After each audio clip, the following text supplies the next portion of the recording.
Bismillahirrahmanirrahim. Assalamualaikum warahmatullahi wabarakatuh.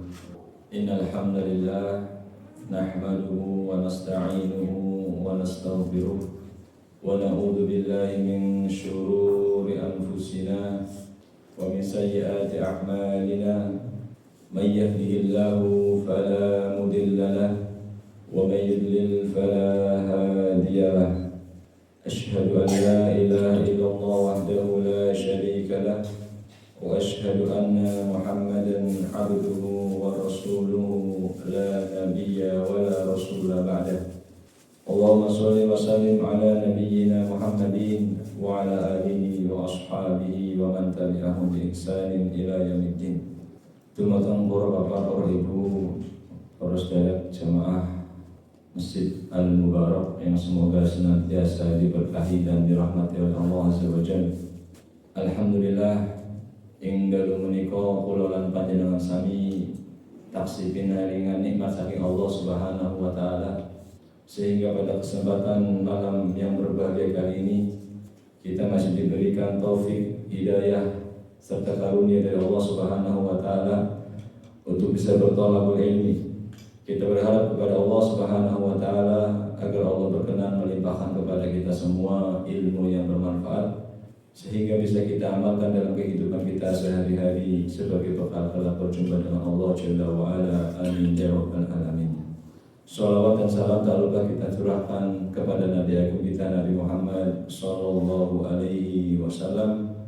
Mudah-mudahan tercurah kepada keluarga beliau, sahabat beliau, dan seluruh umatnya yang setia di atas sunnah-sunnahnya hingga akhir nanti. Amin ya rabbal alamin. Ma'asyiral muslimin rahimani wa rahimakumullah. Allah Subhanahu wa taala berfirman dalam surat Al-Baqarah ayat 185. Syahrul Ramadan alladzi unzila fihi al-Qur'an. Bulan Ramadan adalah bulan diturunkannya Al-Quran. Hudal linnas, sebagai petunjuk bagi manusia. Jadi Allah Subhanahu wa taala mensifati Al-Quran sebagai petunjuk kangge sinten buat manusia. Sekarang pertanyaannya, untuk apa manusia itu diberi petunjuk? Kira-kira gini Pak. Allah turunkan Al-Quran sebagai petunjuk bagi manusia. Lah nopo niku petunjuk niku nggih nopo? Manusia niku diberi petunjuk untuk apa? Kira-kira untuk apa? Belajar. Napa mana kira-kira? Ibadah. Di antara jawabannya, kenapa manusia itu diberikan petunjuk oleh Allah Subhanahu wa taala? Supaya manusia itu bisa selamat pulang ke kampung halamannya. Tidak tersesat untuk pulang ke kampung halamannya. Kampung halamannya manusia niku teng pundi? Teng surga. Jadi Allah Subhanahu wa taala memberikan Al-Quran, menurunkan Al-Quran sebagai petunjuk bagi manusia, di antaranya agar manusia bisa selamat pulang ke kampung halamannya, tidak tersesat, alias boten keder balike. Ya ini judul kajiannya Pak, keder balike. Kampung halamannya manusia itu teng pundi? Teng surga Pak. Kula lan panjenengan manusia niku aslinya penduduk mana? Penduduk surga. Awal penciptaan manusia niku teng pundi? Teng surga. Ya. Nenek moyang kita Nabi Adam itu adalah penduduk apa? Surga. Allah Subhanahu wa taala sampaikan di dalam surat Al-A'raf ayat yang ke-19. Wa ya Adam uskun anta wa zaujukal jannah. Wahai Adam, tinggallah kamu bersama istrimu di surga. Fakula min haitsu syi'tuma, dan makanlah makanan yang kau sukai di surga. Sing enak-enak los dipangan. Kata siapa?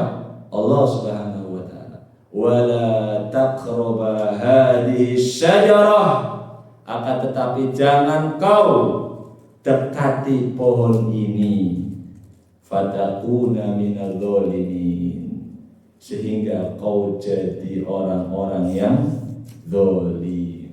Jadi kita itu kampung halamannya temu di surga, akan tetapi syaitan membuat tipu daya.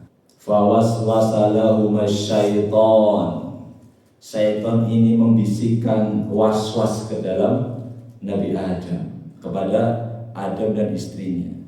Itu dalam surah Al-A'raf ayat lanjutannya, ayat 20. Waswasa yuwaswisu, kata Imam Aqsadi dalam tafsirnya itu apa? Yuhassinu lahumus syarra wa yurihim iyyahu fi suratin hasanatin. Waswas itu adalah menghias-hiasi keburukan kepada manusia, ya, dan menampakkan keburukan itu dengan kemasan yang menarik. Napa? Waswas itu napa? Menghias-hiasi keburukan kepada manusia dan menampakkan keburukan tersebut dengan kemasan yang menarik. Ini waswas. Fawaswasa lahuma syaitan liyubdiya lahuma ma wuriya anhuma min sawatihima, untuk menampakkan kepada keduanya apa yang tertutup dari mereka, yaitu berupa auratnya. Jadi waswas artinya apa, Pak? Menghias-hiasi keburukan di hadapan manusia dan menampakkan keburukan itu dalam kemasan yang menarik. Contohnya apa, Pak? Contohnya rokok. Napa? Rokok. Dari sisi medis rokok niku saya mboten merusak kesehatan apa menyehatkan?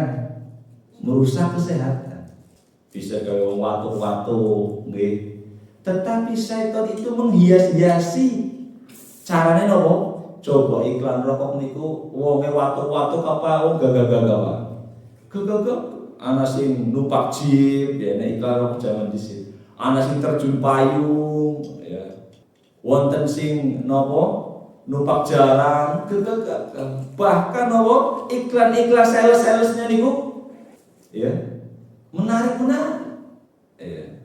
Apa yang dikatakan setan kepada Nabi Adam? Wa qala ma nahakuma rabbukuma an hadhihi syajarah illa an takuna malakaini aw takuna minal khalidin. Sesungguhnya Rob kamu itu melarangmu untuk mendekati pohon tersebut. Tidaklah Rob kamu itu melarangmu untuk mendekati pohon tersebut kecuali agar engkau tidak menjadi malaikat atau agar engkau tidak abadi di surga. Sedangkan Nabi Adam merasakan kenikmatan surga yang begitu luar biasa. Pengennya hidup abadi di surga. Ini bisikan syaitan. Kata Imam Ibnu Katsir apa? Maksudnya adalah jika kalian berdua memakan pohon buah dari pohon tersebut, maka kalian akan kekal di surga, akan abadi di surga. Sinten tiyang sing boten kekal di dalam alam yang penuh kenikmatan. Nabi Adam pun pengen kekal di surga. Karena pada saat itu Allah belum menjanjikan kekekalan bagi Nabi Adam di surga. Allah hanya menjanjikan apa? Inna laka alla taju'a fiha wa la ta'ra. Kamu di sana tidak akan pernah kelaparan dan tidak telanjang. Wa annaka la tadma'u fiha wa la tadha. Dan kamu di sana tidak akan ada rasa dahaga dan panas matahari. Dalam surah Toha ayat 18 dan 19. Jadi Allah belum menjanjikan apa? Kekal di surga.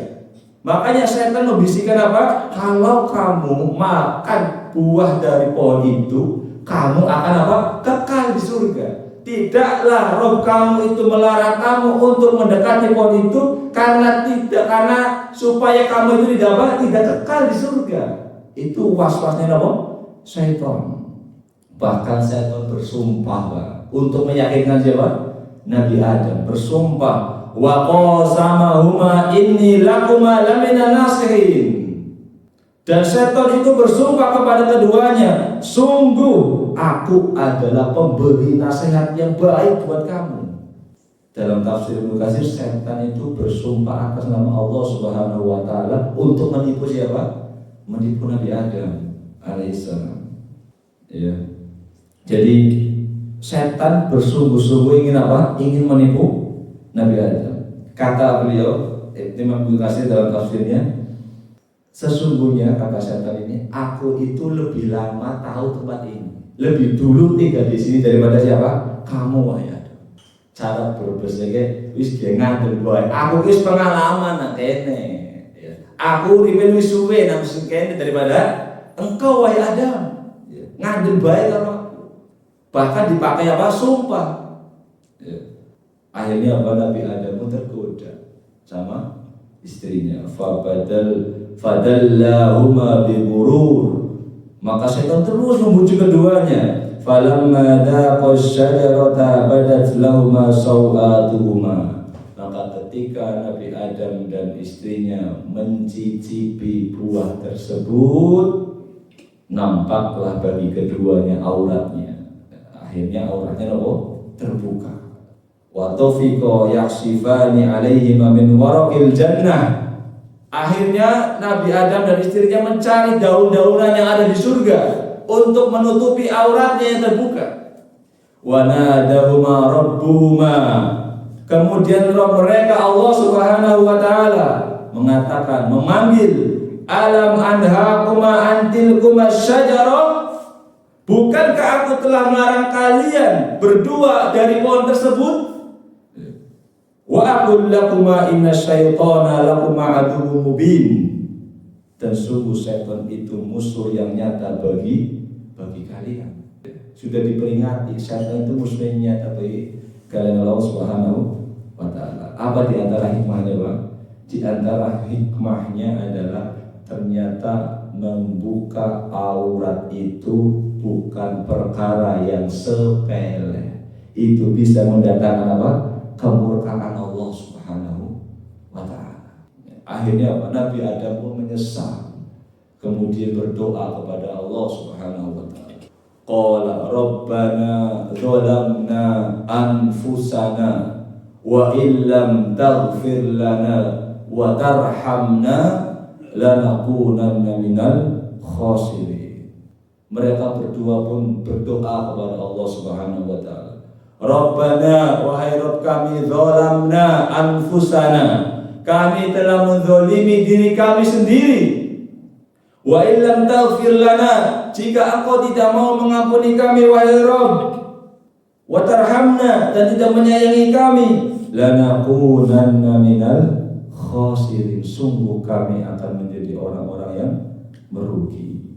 Di sini apa pelajarannya, Pak? Nabi Adam ketika berbuat salah langsung apa? Minta ampun sama Allah Subhanahu wa taala. Rabbana dzalamna anfusana. Ya Rabb, kami telah menzalimi diri kami. Jadi ketika seseorang itu melanggar perintah Allah Subhanahu wa taala, pada hakikatnya dia sedang menzalimi dirinya sendiri, bukan menzalimi Allah Subhanahu wa taala. Dia ketika tidak melakukan perintah Allah, melanggar larangan Allah, dia sedang menzalimi dirinya sendiri, dia sedang merugikan dirinya sendiri. Bagi Allah nggak rugi kalau seandainya makhluk itu tidak melaksanakan perintah Allah Subhanahu wa taala. Makanya doanya Rabbana dzalamna anfusana. Ya Rabb kami telah menzalimi diri kami sendiri. Karena Allah Subhanahu wa taala enggak butuh namanya apa? Ibadahnya makhluk. Meskipun Allah perintahkan kita untuk beribadah, tetapi Allah enggak butuh ibadahnya makhluk. Ibadah tersebut adalah kebaikan yang untuk dirinya makhluk itu apa? Sendiri. Sekalipun seandainya seluruh makhluk itu beribadah kepada Allah Subhanahu wa taala, tidak akan pernah menambah sedikit pun kekuasaan Allah Subhanahu wa taala. Allah sampaikan dalam hadis qudsi yang diriwayatkan oleh Imam Muslim, kata Allah Subhanahu wa taala, Lau anna awwalakum wa akhirakum wa insakum wa jinnakum kanu alal atqa qalbi rajulin wahidin minkum ma zada dzalika fi mulki syai'a. Seandainya makhluk yang paling pertama kali diciptakan dan yang paling terakhir kali diciptakan, baik dari kalangan jin dan manusia, semuanya menjadi makhluk yang paling bertakwa kepada Allah Subhanahu wa taala, ma zada dzalika fi mulki syai'a. Seluruhnya itu tidak akan pernah menambah sedikit pun kekuasaan Allah Subhanahu wa taala. Begitu juga sebaliknya. Lau anna awwalakum wa akhirakum wa jinnakum wa insakum wa jinnakum kanu alal afjari qalbi rajulin wahidin minkum ma naqasa dzalika min mulki syai'a. Wahai hambaku, ya ibadi, kata Allah, ya ibadi, lau anna awwalakum wa akhirakum wa insakum wa jinnakum kanu alal afjar qalbi rajulin wahidin minkum ma naqasa dzalika min mulki syai'a. Wahai hamba-hambaku, seandainya makhluk yang paling pertama kali diciptakan dan makhluk yang paling terakhir diciptakan, baik dari kalangan jin dan manusianya, semuanya menjadi makhluk yang paling durhaka kepada Allah Subhanahu wa taala, ma naqasa dzalika min mulki syai'a. Sesungguhnya itu tidak akan pernah mengurangi sedikit pun kekuasaan Allah Subhanahu wa taala. Jadi ketika Allah menyuruh ibadah niku bukan karena Allah butuh sholat kita, bukan karena Allah itu butuh puasa kita, tapi kita yang butuh itu semua. Allah sampaikan dalam surah Fatir, ya ayyuhan nas antumul fuqara, wahai manusia kalian itu semua fakir, kalian itu semua butuh kepada Allah Subhanahu wa taala. Wallahu huwal ghaniyul hamid. Sementara Allah adalah Al-Ghani yang maha kaya, tidak membutuhkan sesuatu apapun. Al-Hamid yang maha terpuji. In ahsantum ahsantum li anfusikum wa in asatum falaha. Jika kalian berbuat baik, maka kebaikan itu untuk diri kalian sendiri. Dan jika kalian berbuat kejelekan, maka kejelekan itu untuk kalian sendiri. Jadi Allah Subhanahu wa taala beda dengan makhluk, Pak. Kalau makhluk kan semakin banyak yang taat semakin apa? Untung. Semakin akeh sing noblos kuwe suarane akeh ya berarti semakin apa? Untung. Jadi ya. Allah enggak begitu. Mau banyak yang ibadah, mau banyak yang durhaka, enggak akan menambah ataupun mengurangi kekuasaan Allah Subhanahu wa taala. Jadi ibadah itu sejatinya kita yang butuh, Pak. Maka tanamkan kepada diri kita bahwa ketika kita itu beribadah, kita yang butuh belas kasihannya siapa? Allah Subhanahu wa taala. Makanya Nabi Adam dari doanya apa? Rabbana dzalamna. Padahal Nabi Adam melanggar perintah Allah Subhanahu wa taala, tapi dikatakan dia, ya Allah kami menzalimi diri kami sendiri. Karena pada hakikatnya ketika dia melakukan ketaatan akan menguntungkan dirinya sendiri. Dia tidak melakukan ketaatan atau melanggar perintah Allah, maka dia rugi sendiri. Rabbana dzalamna anfusana wa illam taghfir lana wa tarhamna lanakunanna minal khasirin. Masyaallah muslimin rahimani wa rahimakumullah. Jadi di awal kita katakan Al-Qur'an adalah sebagai petunjuk bagi manusia. Maka bagi siapapun yang dekat dengan Al-Qur'an, berarti dia dekat dengan petunjuk. Orang kalau dekat dengan petunjuk berarti dia insya Allah selamat. Maka sebaliknya, orang yang jauh dari Al-Quran berarti dia jauh dari petunjuk. Orang yang jauh dari petunjuk berarti dia sangat rawan untuk apa? Tersesat. Ya. Rawan apa? Tersesat. Nek tersesat di dunia yang masih mending bisa telepon kancane. Nek tersesat teng akhirat, nek mboten mlebet surga, mlebet teng pundi? Neraka. Naudzubillah. Maka bagaimana caranya supaya Al-Quran itu menjadi petunjuk bagi kita yang bisa menyelamatkan kita sampai ke kampung halaman kita yaitu surga. Pripun carane nek Al-Qur'an iku beda di betul-betul petunjuk yang mengantarkan kita kepada surga sehingga kita boten apa? Boten keder balike. Ya. Ada beberapa tahapan Pak, memang ketika kita menginginkan Al-Qur'an itu menjadi petunjuk bagi kita. Yang pertama, kita harus membacanya. Yo ada petunjuknya kudu dina apa? Diwaca nih, bukan diwaca ya. Buatan sakit dados napa? Petunjuk. Ya. Yang kedua, merenungi atau mentadaburi isi Al-Qur'an. Bukan hanya dibaca saja tapi harus kita apa? Dimengerti, ditadaburi, direnungi. Yang ketiga, berusaha mengamalkannya. Ini yang paling berat. Yang pertama apa tadi? Membaca. Yang kedua apa? Mentadaburi atau merenungi isi kandungan Al-Qur'an. Yang ketiga, berusaha mengamalkannya. Yang pertama apa tadi Pak? Membaca. Ya.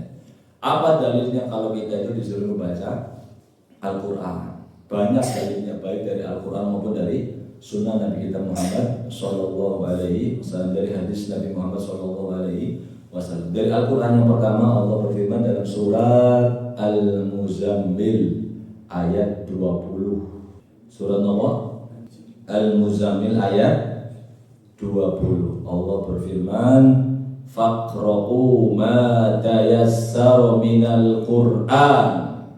Bacalah oleh kalian apa yang mudah dari Al-Qur'an. Kita disuruh apa? Baca apa yang mudah dari Al-Qur'an. Suatu ketika Rasulullah SAW itu didatangi oleh seorang sahabat, dan ketika itu Rasulullah sedang membaca surat Al-Haqumut Takatsur. Maka ini pentingnya kita mempunyai hafalan Pak. Jadi baca Quran itu ndak harus apa? Ndak harus buka mushaf ya. Panjenengan lagi numpak motor ya, lagi ngenteni lampu merah, duwe apalan apa? Anas baca Anas Pak. Qul a'udzu birabbin nas, malikin nas, ilahin nas, min syarril waswasil khannas, alladzi yuwaswisu fi sudurin nas minal jinnati wan nas. Lagi ngantri ning apotek ngenteni obat, bisa kudu diwaca, kudu diulang-ulang 20 ya ora apa-apa Pak ya. Mboten napa-napa ya. Karena Rasulullah sallallahu alaihi wasallam jawab membaca surah apa? Al-Haqumut Takatsur. Ya. Makanya kata Allah Subhanahu wa taala, faqra'u ma tayassara minal Qur'an. Bacalah apa yang mudah oleh kalian dari Al-Qur'an. Ibu-ibu lagi masak di dapur ya. Bisanya qul huwallahu ahad, qul a'udzu birabbil falaq, baca apa? Daripada Rasulullah boy kayak piye bumbu pada larang kabeh, tempe larang, daging larang, pimen dong yang pemerintah. Ya, daripada Rasulullah kados niku, Pak. Ana pahalane mboten? Mboten. Tapi nek orang maca orang goreng tempe, a'udzubillahi minasyaitonir rajim, bismillahirrahmanirrahim. Qul huwallahu ahad, Allahus samad, lam yalid wa lam yulad wa lam yakul lahu kufuwan ahad. Oli pahala nyiapna makanan wong lanang, pahala apa? Baca Quran. Ya. Paling double. Ini dari apa? Dari Al-Qur'an. Dalil dari hadis Nabi kita Muhammad SAW bahwa kita itu harus atau diperintahkan untuk membaca Al-Qur'an, yaitu dari Imam Muslim ya. Iqra'ul Qur'an, bacalah Al-Qur'an. Fa innahu ya'ti yaumal qiyamati syafi'an li ashabi. Karena Al-Qur'an itu akan datang pada hari kiamat memberikan syafaat kepada orang-orang yang membaca Al-Qur'an. fa innahu ya'ti yaumal qiyamati syafi'an li ashabi. Karena Al-Qur'an itu akan datang pada hari kiamat kepada orang-orang yang rajin membaca Al-Qur'an. Jadi ketika hari kiamat itu di mana manusia sangat cemas ya Pak ya. Butuh yang namanya pertolongan, gak ada yang mau menolong. Bahkan anak, istri, suami itu meninggalkan kita semua. Yauma yafirrul mar'u min akhi wa ummihi wa abi wa sahibatihi wa bani.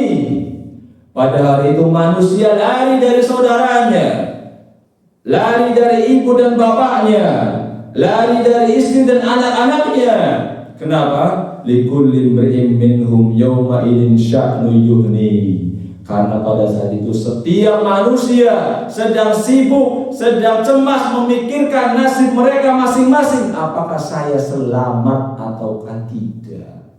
Ketika masa cemas itu menggelayuti manusia, tiba-tiba Al-Quran datang berkata kepada Allah Subhanahu wa ta'ala, "Ai Rabbi, wahai Rabbku, manatu nauma bil lail fasyafi'ni fihi." Wahai Rabbku, fulan telah membacaku, aku telah menahan si fulan dari tidur malam karena membacaku, maka izinkan aku untuk memberikan pertolongan kepadanya. Maka Al-Quran pun diizinkan oleh Allah Subhanahu wa ta'ala untuk memberikan pertolongan kepadanya. Al-Quran yang manusia itu sering melalaikannya.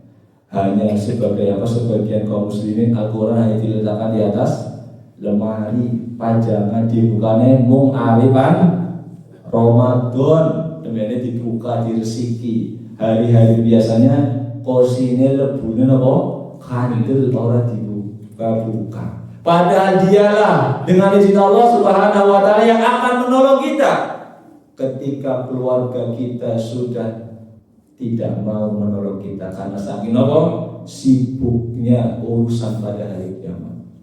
Ya, ini dalil bahwasanya kita disuruh membaca Al-Quran.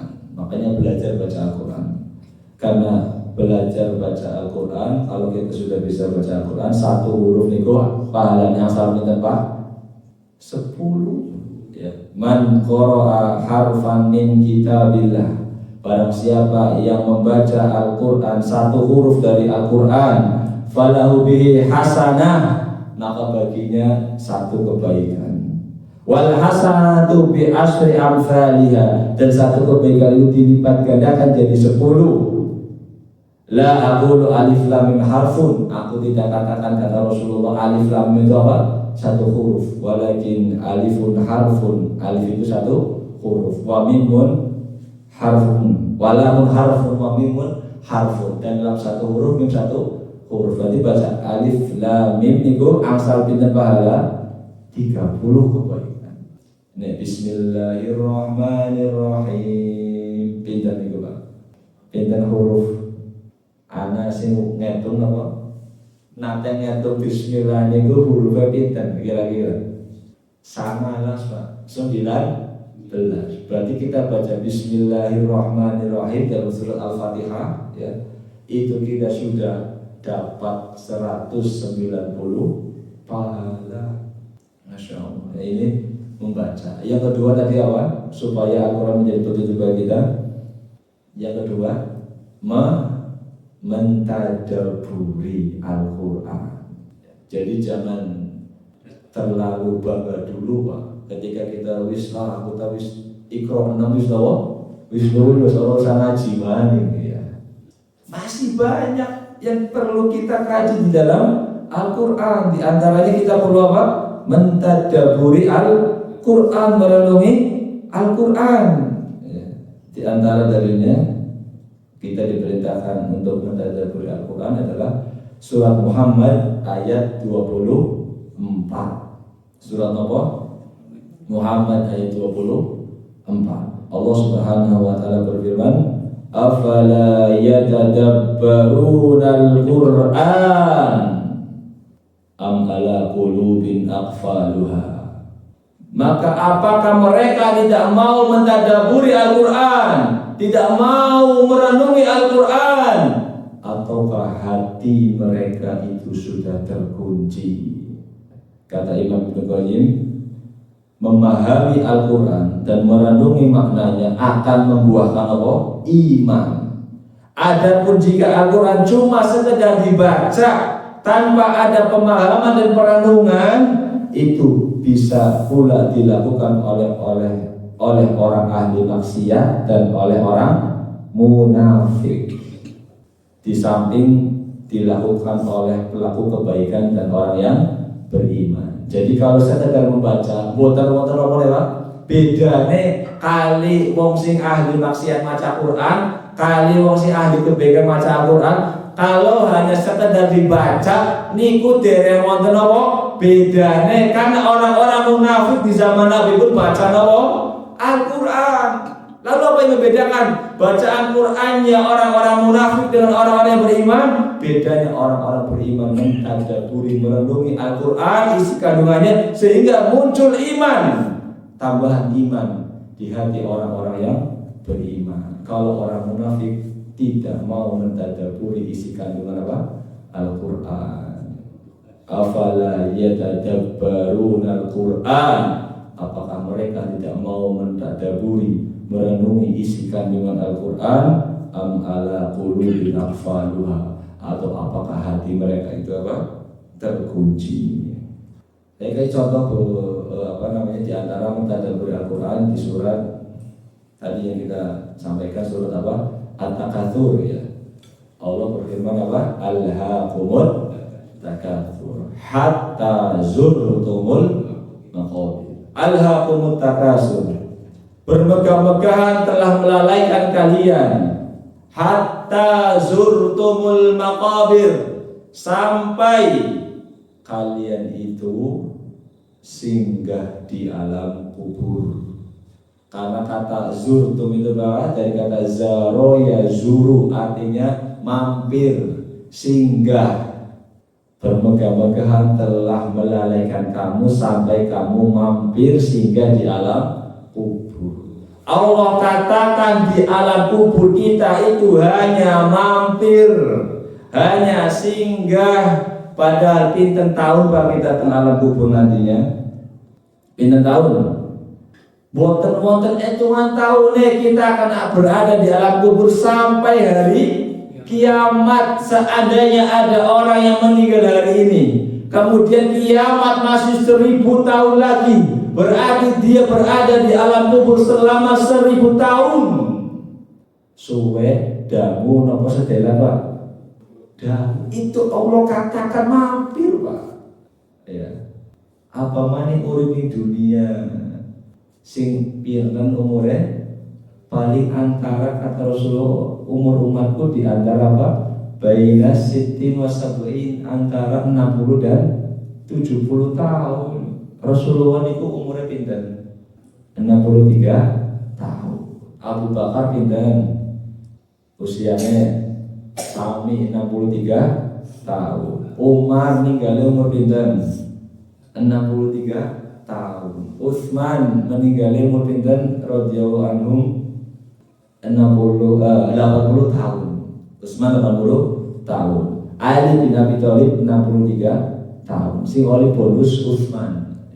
Jadi dunia ini itu ternyata lebih singkat dibanding nopo alam kubur. Alam kubur saja yang kita nggak tahu berapa lama kita akan berada di sana. Allah katakan apa? Mampir, apa malih teng dunia sing mau 63 tahun. Ka'annahum yawma yarawnaha lam yalbathu illa 'ashiyatan aw duhaha. Nanti ketika di hari kiamat mereka baru sadar, ternyata saya itu hidup di dunia seakan-akan seperti saya berada di waktu siang atau sore hari. Sadela tantok. Maka ketika kita mengetahui ternyata di alam kubur itu lebih lama dibandingkan hidup dunia, maka kita akan memanfaatkan kehidupan dunia ini dengan sebaik-baiknya untuk beramal sholih. Ini diantara mentadabburi apa? Ayat. Ternyata Allah katakan yang alam kubur yang begitu lama, Allah katakan apa? Hanya mampir. Nanti akan ada kehidupan yang lebih lama lagi, yaitu kehidupan di akhirat. Ya. Ini diantara contoh kita baca Quran dengan apa? Tadabbur, merenungi makna ayat-ayat Al-Quran. Iya ya. Ini alam kubur, suwe nemen. Wong sini alam kubur sini nggak satu dengan kita mbah-mbah kita. Wis pirang tahun ning alam kubur sahabat. Dari mulai zaman Nabi Adam wis pirang tahun ning alam kubur. Makai sampai apa? Hari kiamat nggak tahu berapa tahun lagi. Itu Allah katakan apa? Hanya mampir. Ya. Ini yang kedua, mentadabburi Al-Quran. Sampun isar dari. Yang ketiga yaitu apa? Berusaha mengamalkan isi Al-Quran, dan ini yang paling berat. Tapi kita diberitakan untuk berusaha. Kalau kita sudah tadi membaca Al-Quran, kemudian yang kedua apa? Mentadabburi Al-Quran. Ini puncaknya adalah mengamalkan. Karena nggak mungkin kita bisa mentadabburi Al-Quran kalau kita nggak pernah apa? Membacanya. Nggak mungkin kita bisa mengamalkan Al-Quran kalau kita nggak mentadabburi isi kandungan Al-Quran. Maka untuk bisa mengamalkan Al-Quran, sehingga Al-Quran itu menjadi petunjuk bagi kita agar kita bisa selamat sampai ke surga, maka kita berusaha untuk mengamalkan apa? Al-Quran. Bagaimana caranya kita bisa mengamalkan Al-Quran? Berusaha mentadabburi apa? Ayat-ayatnya. Bagaimana kita berusaha mentadabburi ayatnya? Dengan cara sering membaca Al-Quran. Ini yang ketiga, yang mengamalkan Al-Quran. Makanya para ulama terdahulu mengatakan nuzilal Quran liya'mala bihi fattahidu tilawatahu amalan. Al-Quran itu diturunkan untuk diamalkan, ya. Oleh karena bacalah Al-Quran untuk diamalkan. Dan dahulu Pak, yang namanya ahli Quran itu orang yang bisa mengamalkan Al-Quran meskipun gak hafal 30 juz, itu yang namanya ahli Quran. Dan orang yang hafal 30 juz tapi tidak bisa mengamalkan Al-Quran, tidak mau beramal dengan Al-Quran, itu bukan dikatakan ahli Quran. Jadi wonten peluang apa mboten Pak kita jadi ahli Quran? Wonten. Walaupun orang apa napa 30 juz 30 berapa? Ya. Walaupun kita mungkin kesusahan dalam menghafal Al-Quran 30 juz, tapi kalau kita bisa mengamalkan sedikit demi sedikit apa yang kita pahami dan kita hafal dari Al-Quran dengan taufik dari Allah Subhanahu wa Ta'ala, maka kita bisa menjadi ahlul Quran. Ya. Ini yang ketiga dan yang paling berat. Makanya butuh perjuangan dan taufik dari Allah Subhanahu wa Ta'ala. Ini diantara hal-hal ataupun tahapan-tahapan supaya kita betul-betul menjadikan Al-Quran itu sebagai petunjuk bagi kita, bagi manusia, sebagaimana Allah firmankan, syahrul Ramadhan unzila fihil Quran hudal linnas. Allah turunkan Al-Quran di bulan suci Ramadan sebagai petunjuk bagi manusia, supaya manusia itu bisa selamat pulang ke kampung halamannya, yaitu surga, supaya Allah Subhanahu wa Ta'ala memberikan kita petunjuk agar kita selamat, tidak tersesat, dan kita boten keder balik, karena kita adalah aslinya penduduk surga. Dan bagaimana caranya Al-Quran itu bisa menjadi petunjuk bagi kita? Caranya dengan 3 tadi tahapannya. Yang pertama adalah apa? Membacanya. Yang kedua apa? Merenungi, mentadabburi isi Al-Quran. Yang ketiga berusaha mengamalkan isi Al-Quran. Ini yang bisa kita sampaikan pada kesempatan yang singkat kali ini. Mudah-mudahan apa yang kita sampaikan dan kita bahas pada kesempatan malam hari ini bermanfaat bagi kita semua, terutama buat diri kami pribadi. Kurang lebihnya kami mohon maaf dan makasih atas perhatiannya. Mohon maaf atas segala kekurangannya. Kita tutup dengan doa kafaratul majlis. Subhanakallahumma wa bihamdika asyhadu an la ilaha illa anta astaghfiruka wa atubu ilaik. Assalamualaikum warahmatullahi wabarakatuh.